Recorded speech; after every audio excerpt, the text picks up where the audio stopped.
Alright, so if you're in acute pain, you're not going to want to be doing exercises and stretching and different things right now, but you can still watch and start to understand the principles, because they're going to go right along with your posture and so how you should stand and now how you should move.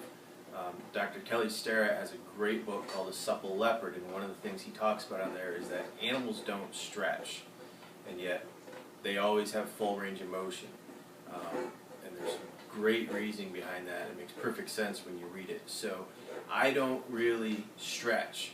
And if you have a bad back problem, if you have some fused discs, some different things going on, you may not notice a loss in range of motion, and the reason for that can be is because another part of your spine or body is overcompensating to give you the range of motion you need. So the last thing you want to do is stretch more and increase your ligament laxity and the problems you have. You need to strengthen and tighten your muscles. The first thing you do is build your strength, then you build your range of motion, and then you build your endurance back.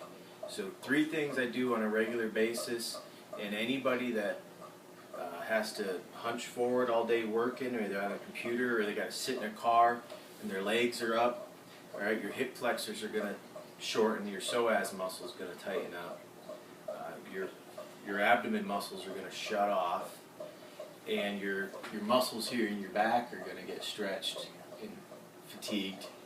Your shoulders get rounded forward, different things. So 3 stretches to do that are simple, and you can do these even if you're at work. If you're a little self-conscious, just go in a handicap stall so you got room and do them in there for a second. Alright, so the first stretch I do when I start getting the tension in my shoulders is I take one hand and I roll this shoulder forward, and I turn my palm and I roll this out, and I'm moving my scapula, my shoulder blade, out as far as I can. And with this hand, I'm putting it back here, and I'm tightening every muscle. I'm pushing like my chest, like I want to do this, and at the same time I'm pulling my back muscles, tightening like this. So I'm tensing this side, getting blood into those muscles and getting nutrients. And this side I'm relaxing and stretching. And then I just switch sides. You should feel immediate relief doing that. The next one is like you're going to do a lunge. If it was karate, this would be a really bad front stance. And this foot back, and drop your knee down. You should feel a good stretch across your quadricep and in your hip flexor. And you're keeping your posture lined up good, right? So from the side,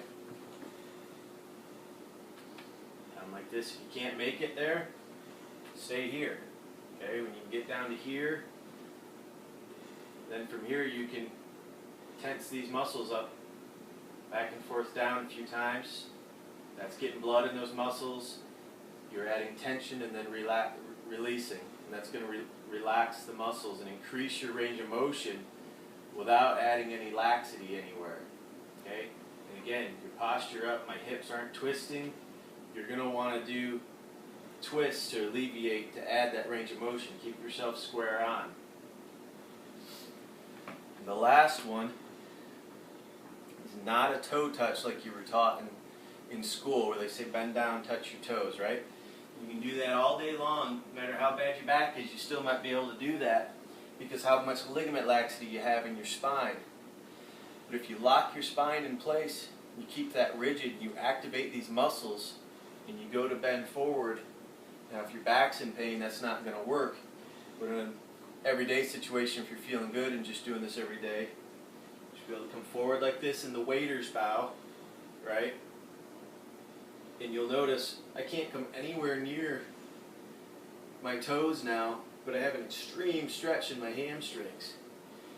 And if your back isn't strong enough to do this, or to add to the stretch of the rest of your spine, put your hands on your wall. Now you push your belly and your chest towards the floor.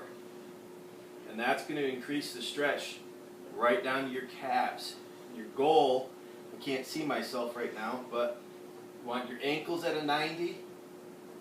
You want your hips right here at a 90. You want this straight. You want your arms going back over your head without, you're not flaring your elbows, keeping them tight to your head. And you're stretching everything on your backside, from your shoulder blades down to your calves. Like I said, if you're in a state of constant pain right now, don't do these things, but understand the principles. If you're trying to prevent, do these as often as you can throughout the day.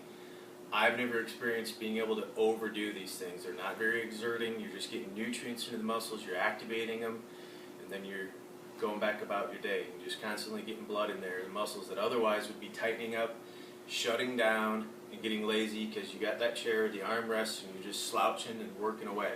All right? Bye, guys.